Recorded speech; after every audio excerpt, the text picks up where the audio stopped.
Welcome to Question Mark, the podcast, exploring the greatest story ever told with open minds and open hearts.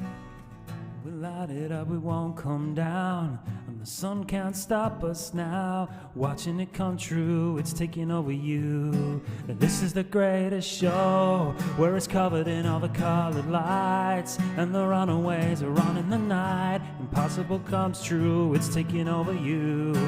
This is the greatest show. Hello and welcome to Question Mark, a fortnightly podcast about Mark's Gospel. Some say the greatest story ever told. I wonder whether you agree.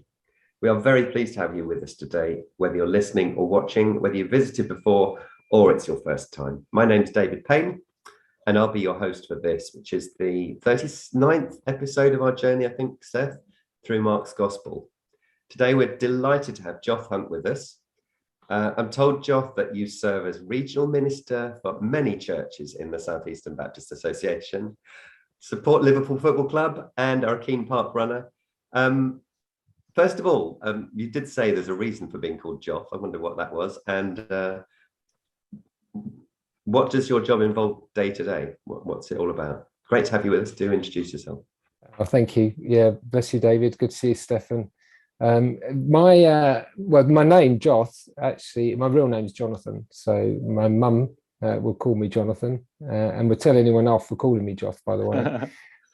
But I actually met a young lady when I was at Kingston Polytechnic. There were many Johns in those days, and so she renamed me Joth. Then she became my girlfriend. She became my fiance. She's now my wife, Sue. And therefore, it was probably a name that would have disappeared at the end of college life. But it has followed me, and I quite like the idea that I was named by my mum, Jonathan, but I was also named by my wife, Joth. So that's why I'm called Joth. And yes, I'm a regional minister for the within the Baptist family for the South Eastern Baptist Association. But I've only just moved to this area, so I've only just started the role in the South Eastern Baptist Association. Hence the boxes behind me. So I apologise for that. But I was doing a similar role in Southern Counties Baptist Association as well in the Southampton area.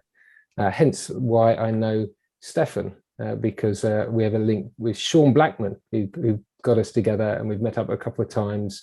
And we've actually promoted some of Stefan's Iron Mark. Is that right? Iron Mark? Yeah, that's it. Yeah. Productions across our Baptist family in different places. And actually delight to do so. But I've only just moved here to Kent. My role is I visit churches, I support ministers and leadership teams in various churches, in the good and the bad. So, a large chunk of my role is about supporting churches when they're going through difficult times, challenging times. But then also, when we're inducting new ministers, when we're helping churches find new ministers, and when there's celebrations that are going on in their life as well, and we connect the Baptist churches together. So I quite like you asked me earlier, David, what's my title, and officially it's a regional minister and team leader, but I like the title messenger, one that travels from one place to another and brings the good news of Jesus Christ from one church to the other, and the good messages of what God has been doing amongst our congregations and our churches. So that's kind of what I do, and each day looks very different. And I gather you do things like marry people as well, which might come into our discussion a bit later on.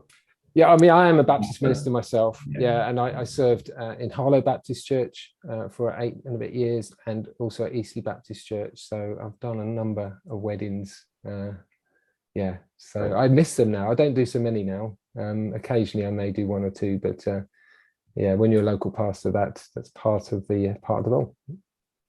Well, it's lovely to have you on the show. Thank you very much. Now I've got to somehow introduce Stefan Smart. What can I say that I haven't said before?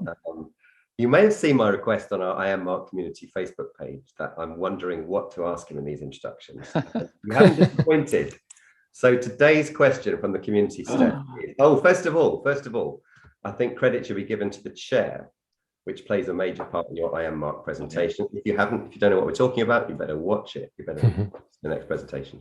It's regularly used to convey a boat, a herd of pigs, a lake, prison bars, and I can't remember what else, much more. Question is, we wondered, is there anything you tried to represent with the chair that didn't really work out in practice? Oh my gosh. Oh yeah, it is a real problem. It's kind of theologically detailed, so forgive me if I go a little bit into detail. There's a parable of Jesus which talks about the mustard seed, which grows into the largest of all the garden plants. I'm still trying to work out how to use the chair, because I'm just thinking about the mustard seed and what a mustard tree looks like. It's more like a shrub. It's not even very large. And the thing about this particular shrub, it just fills everywhere. It just spreads kind of horizontally rather than vertically. And I've only got this chair. And so my problem with the chair is how to use it. I guess that's a sort of answer to your question. I've tried various things, but without success. Well, you know where to send your answers to. Please, any ideas, and please. Steph would love to. And we can't involve breaking it up into little pieces or anything. No, that would be interesting, but probably not, because I need to use it later on.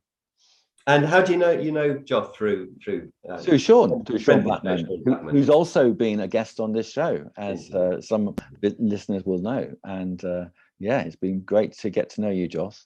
And you always very encouraging, very kind man. Thank you very much for coming along to the show today. Great. Well, thank you both. That's the introductions.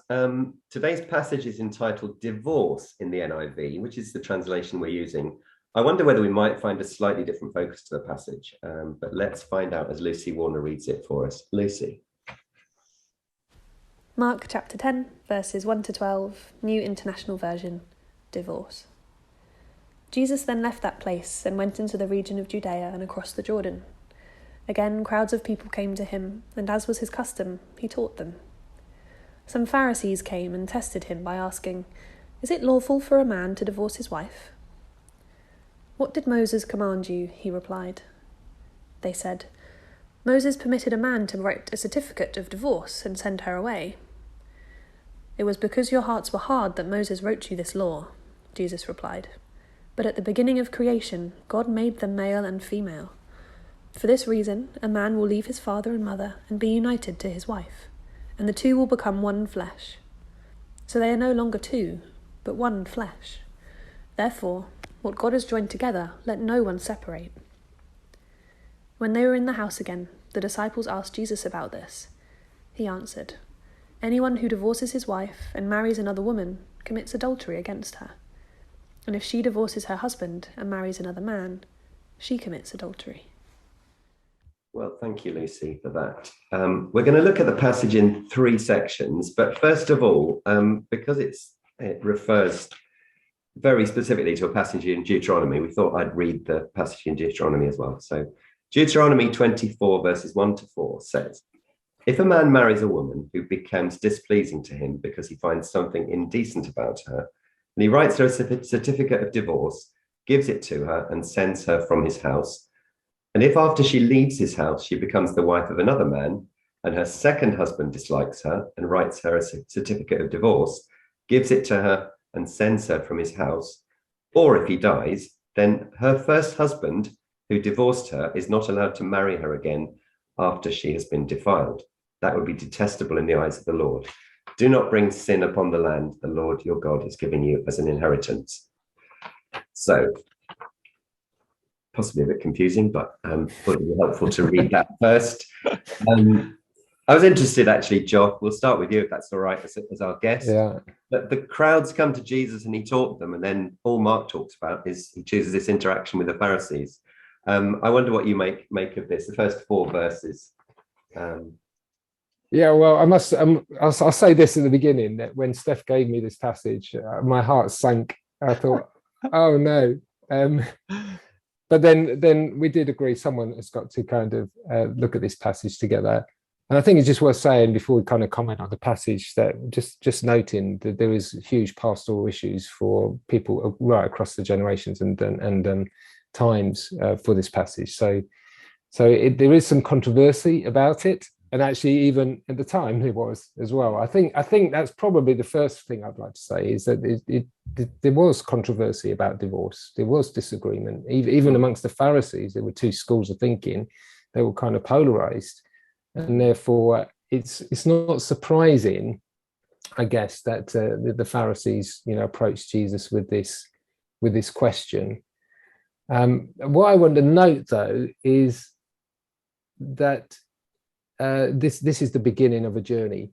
I mean, the first words here is that Jesus then left that place and went into the region. And actually, when you read this chapter 10, you note that Mark suddenly gets into a journey mode, really. He's moving from one place to another to the next. He gets to Jericho and then moving towards Jerusalem. And there's suddenly this movement of people and crowd. And eventually it'll be, you know, the as they enter into Jerusalem. And so this is the beginning of that journey. That is actually the focus is the cross. And I think it's very easy with this passage to just pull it out of the Bible and have a big discussion about divorce and actually lose sight of its context and where it sits within the story. I mean, Steph will be much better on this than I will, because you tell the story so many times. And maybe you get do you get the feel, Steph, when you're telling the story that this does fit somehow, or does it still feel like a bit? I mean, to be fair, Joth, I haven't I've done this once, this actual passage, because my performance is a little bit abridged. And the reason I've never or hardly ever done this passage is my first director said, you can't do this passage, it's going to upset too many people.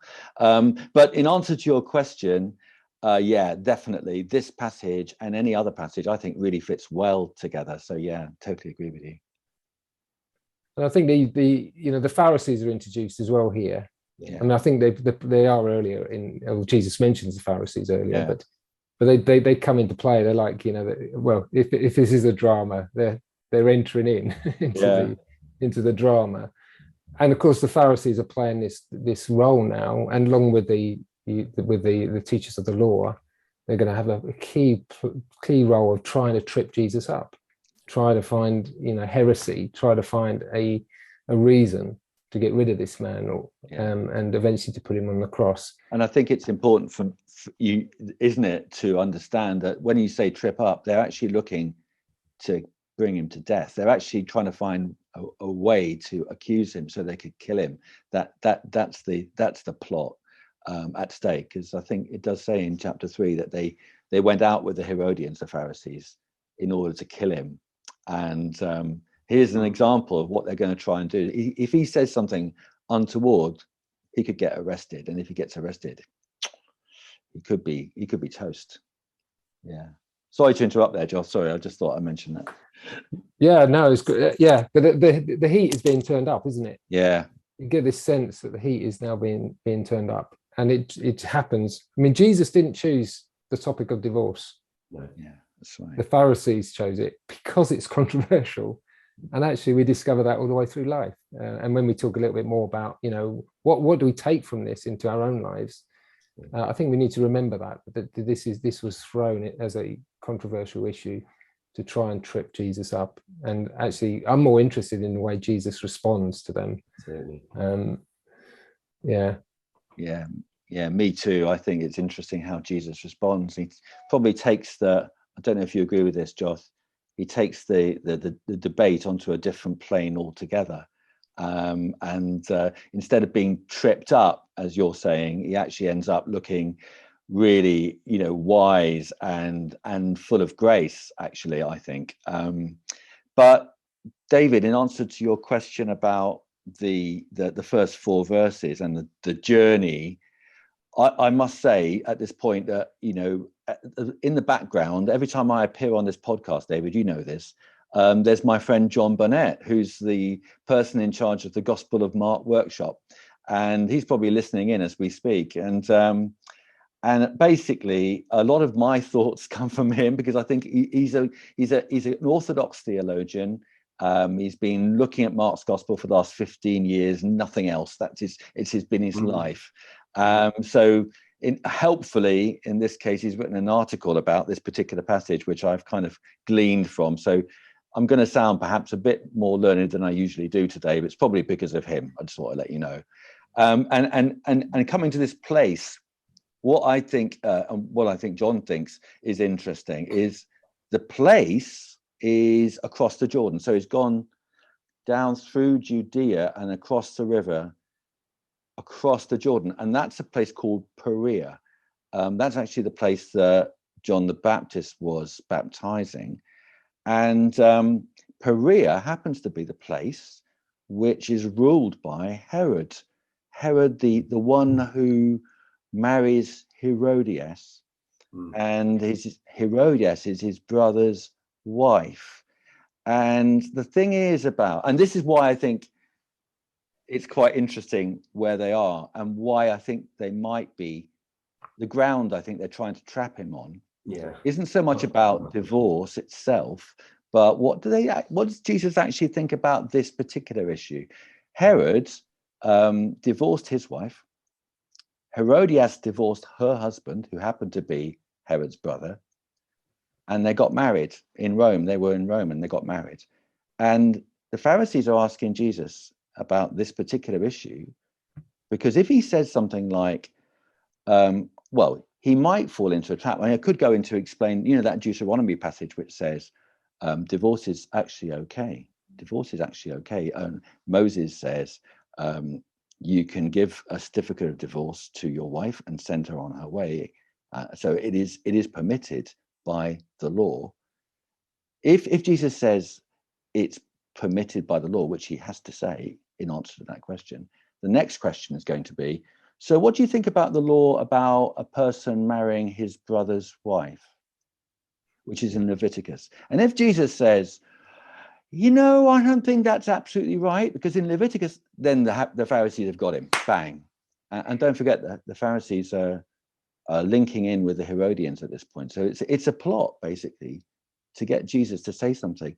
He's in Herod's country. If he says something against Herod, well, look what happened to John the Baptist.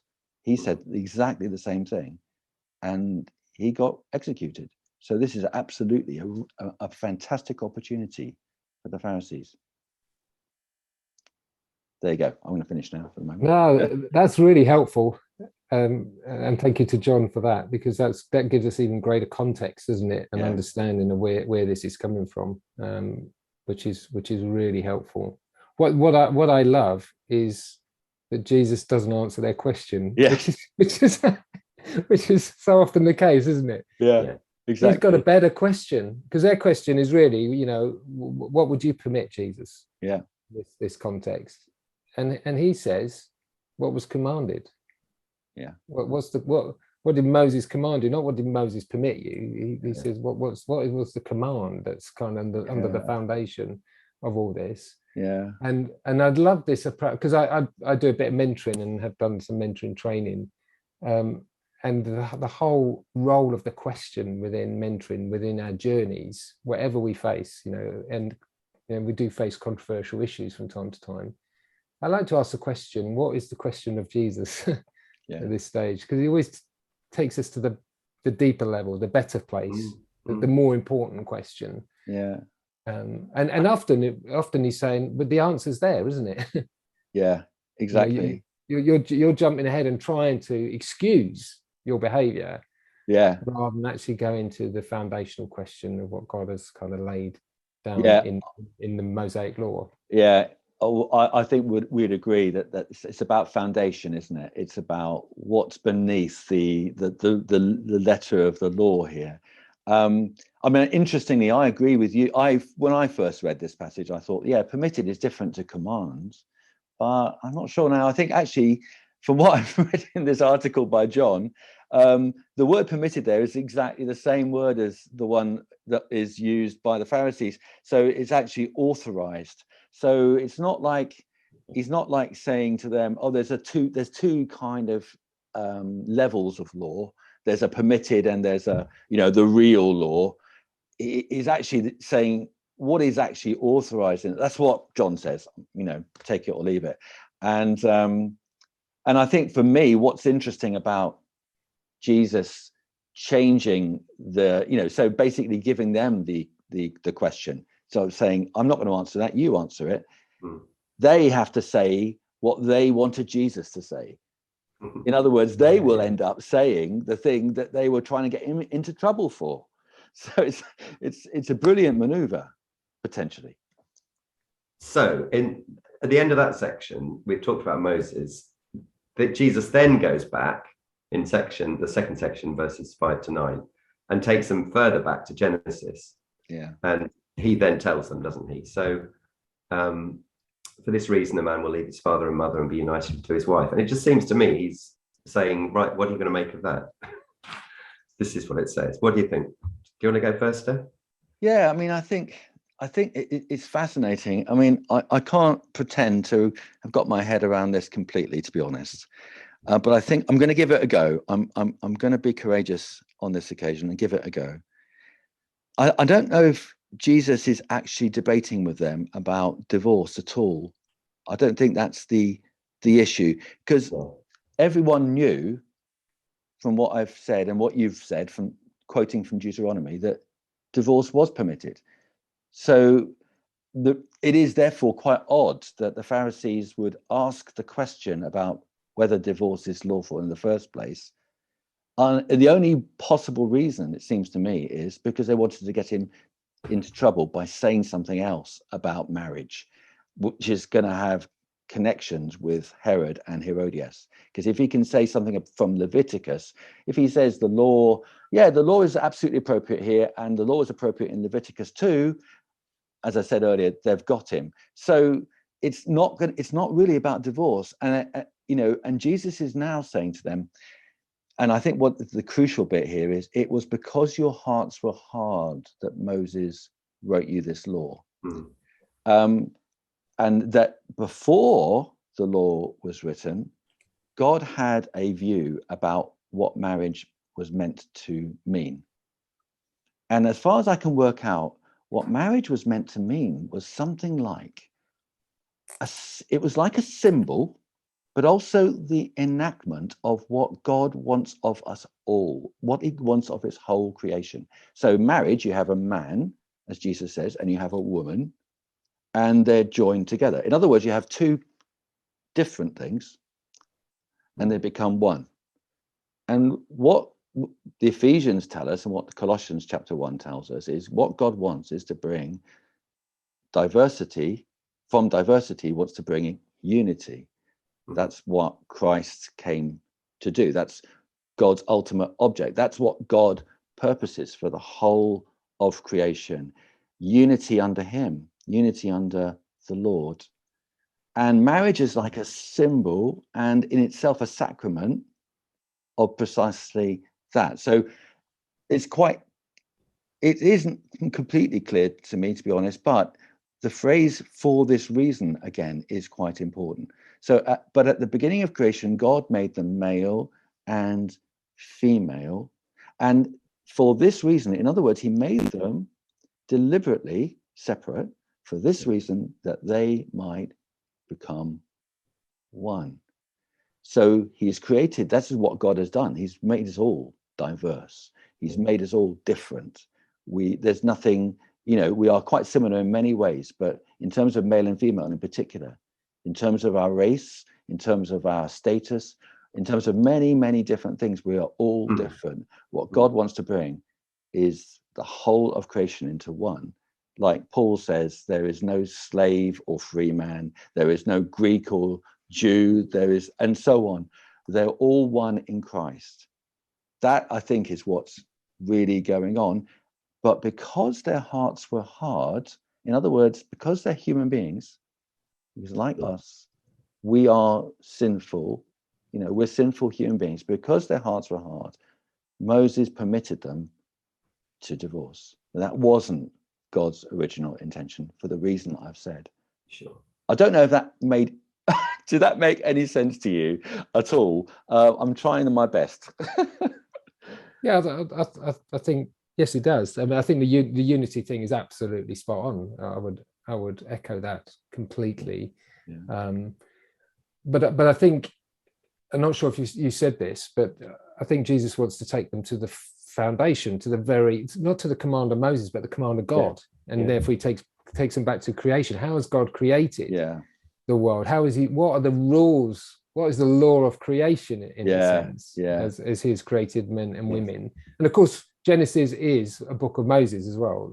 So he's not strayed from the Moses thing, but actually he's saying Moses' law is based on the law written in creation, which is actually quite key, because this isn't just about the law given on Mount Sinai. It's about the law the righteousness of God shown in creation, of which our lives are founded upon.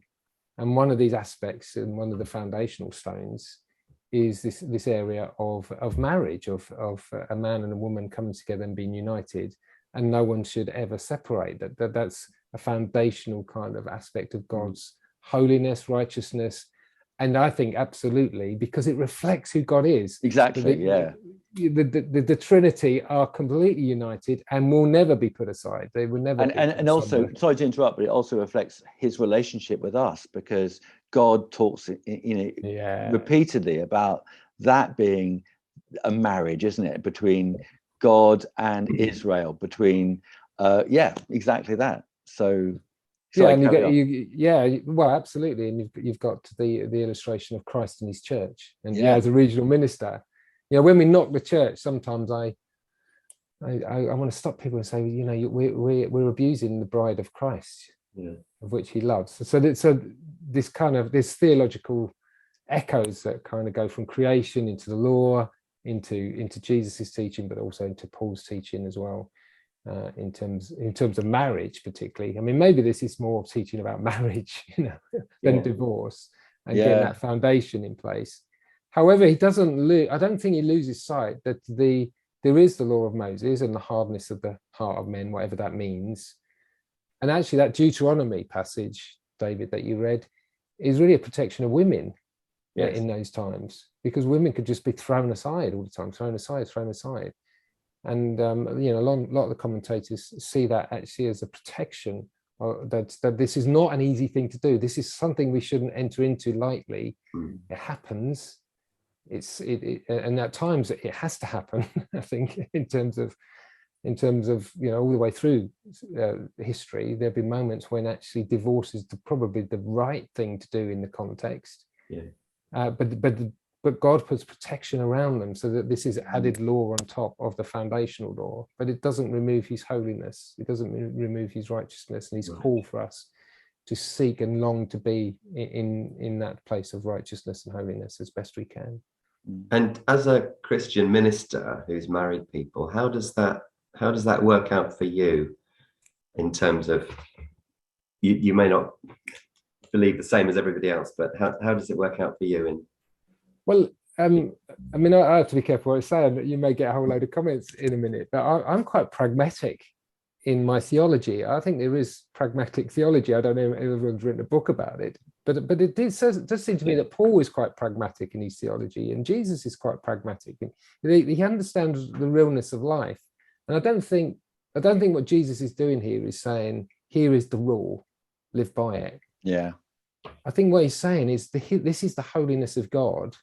You can't live by it. Yeah, exactly. I think that's the point, because he made this point. Well, he makes this point certainly in Matthew, where he talks about lust, and he says, if you lust, you're committing adultery. He lifts up the law. He kind of heightens the law to the point when the disciples and us that follow go, well, what hope do we have? And he goes, yeah, exactly. What hope do you have? I'm going to the cross for you. I'm on this journey to the cross because you have no hope. Your hope is in me. And therefore, that grace of Christ to save us, to step into that place of salvation where we could not live according to the law. Who can live according to the law? But God is holy. I was going to say, I think you've kind of headed your discussion so far in answer to that question under the title of marriage, and it's what it's written in the NIV title. I think for me, probably a better title would be covenant. Like that for me is what's happening in the whole story.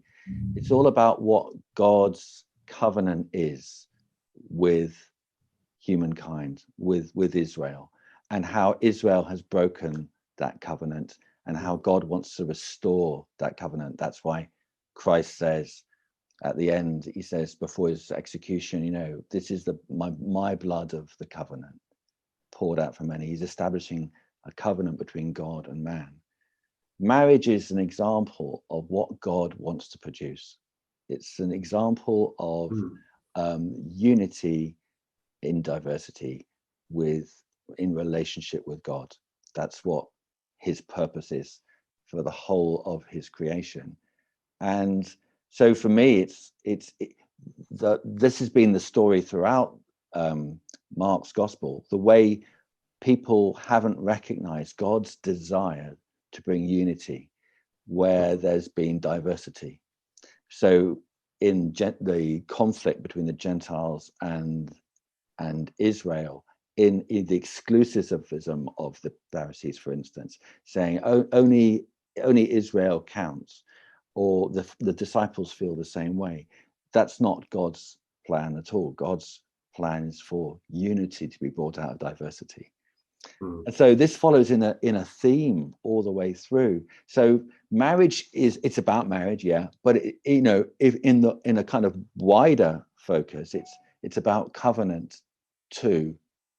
And the reason why divorce was permitted by Moses is because we are human beings, really, really and truly.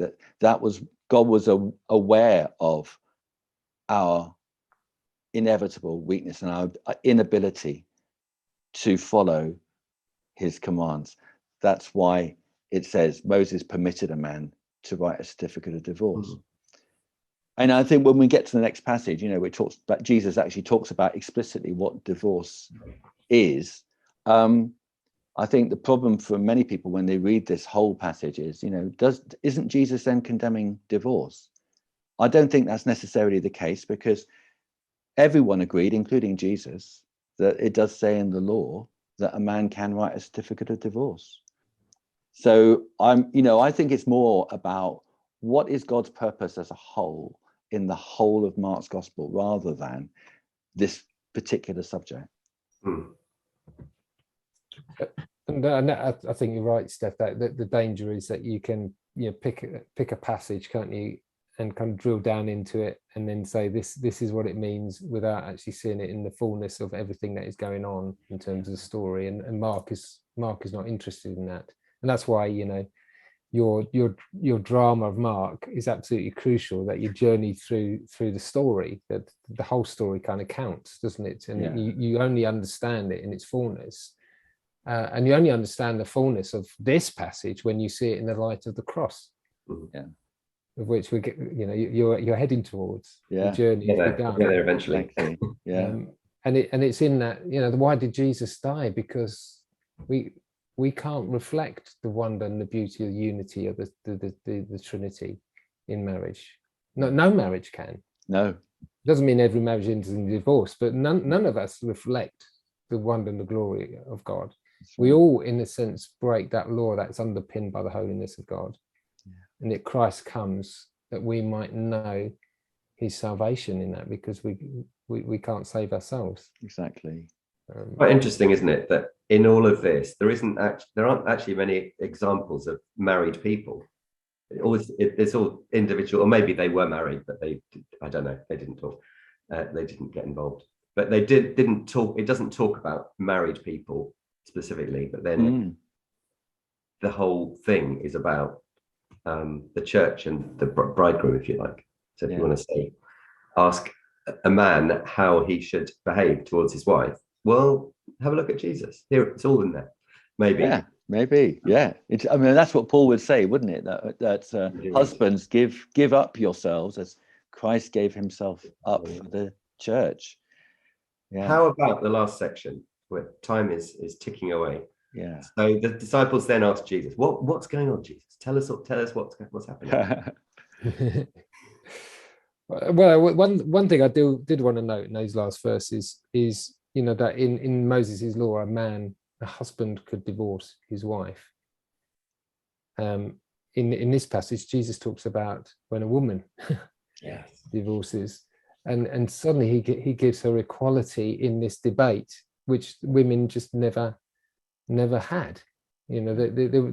The conversations with the Pharisees and so forth was all about what husbands could get away with, in terms of if they didn't like their wives, how they could get rid of them. Yeah, exactly. Never a conversation for certainly a Jewish context, maybe a little bit in Rome, but certainly not a Jewish context.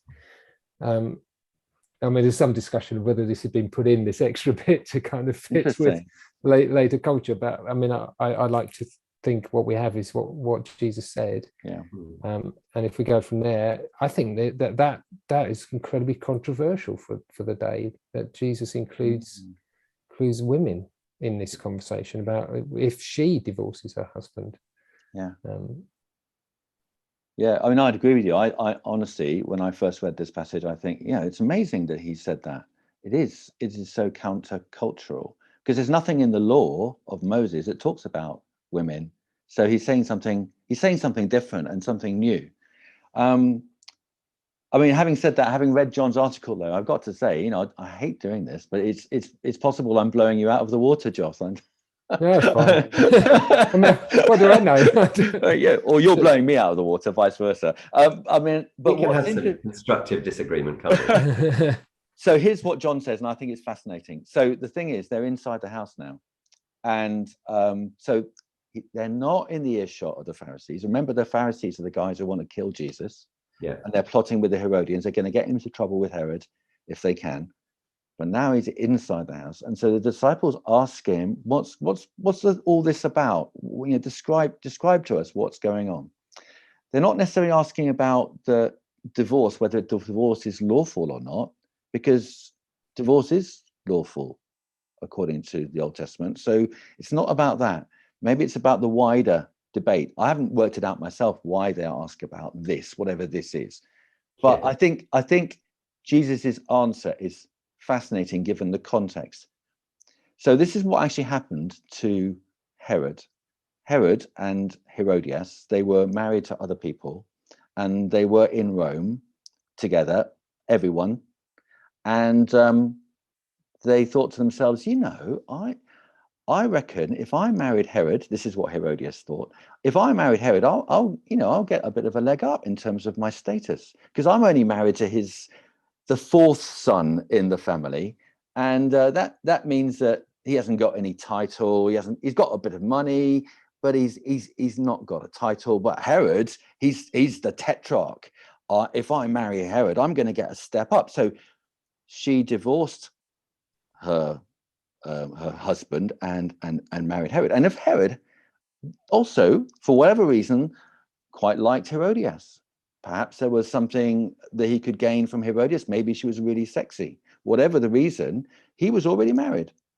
He was already married to another woman, and she was a royalty from another nation across a bit further east. But he divorced. He sent her away in order to marry Herodias.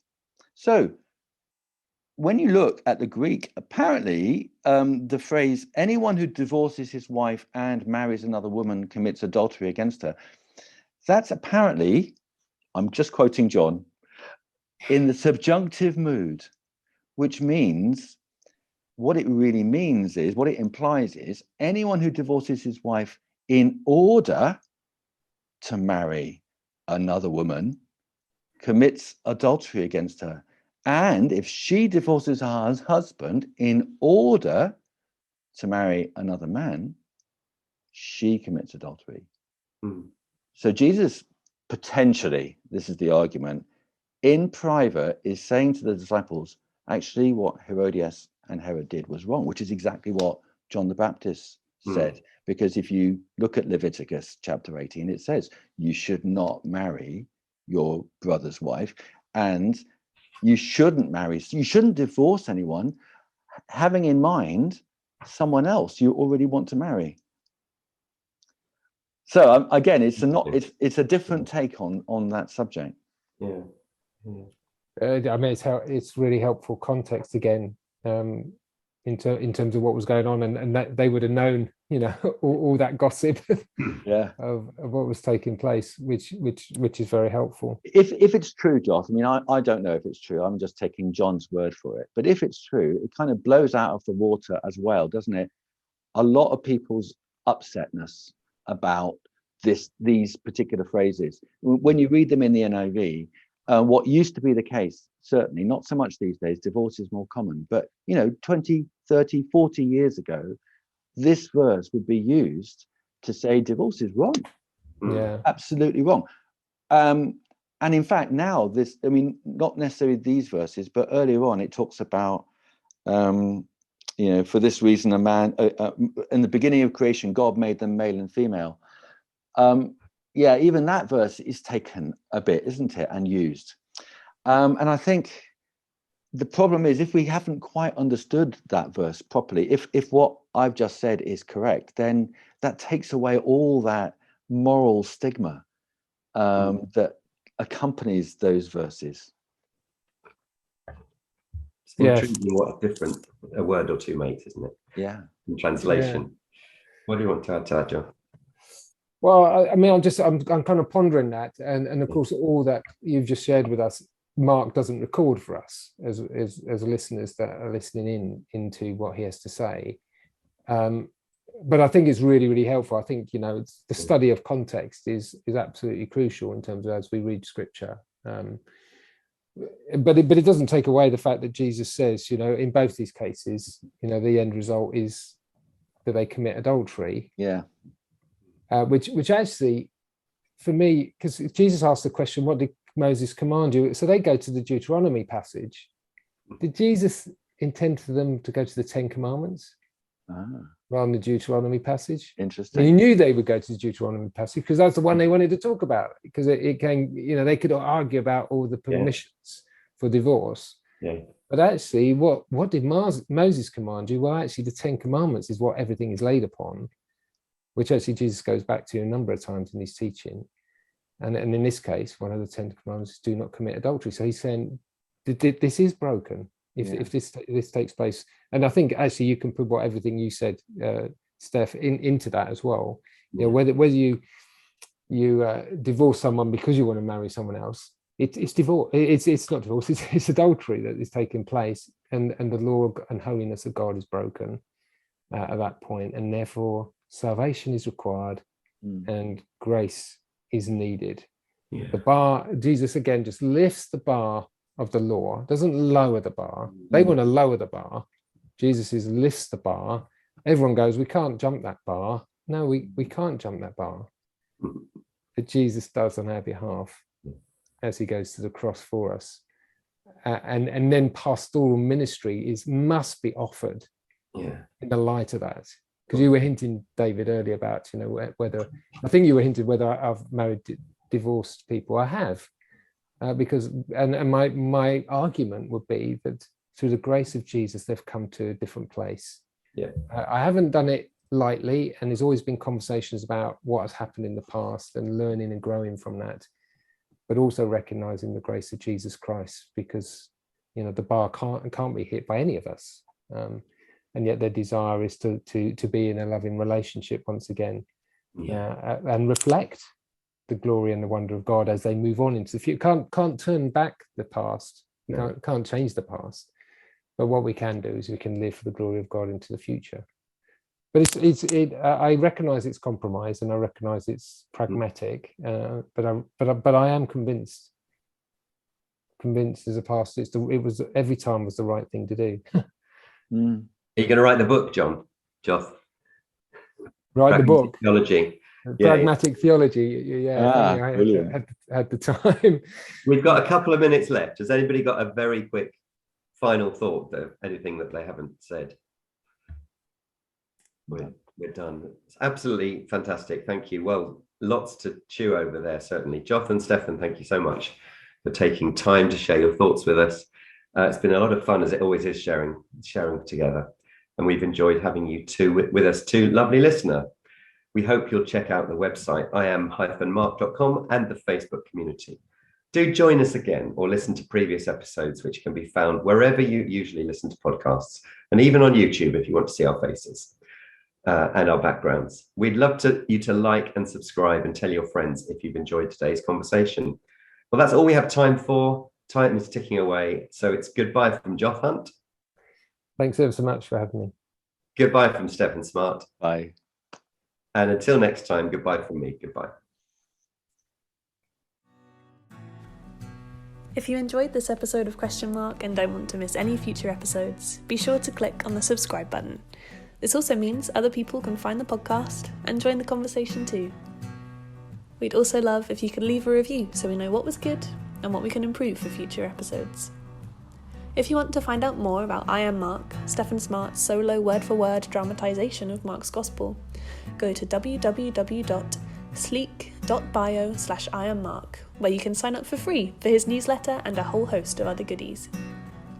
Join us and our special guests next time, where we'll continue to explore the greatest story ever told together.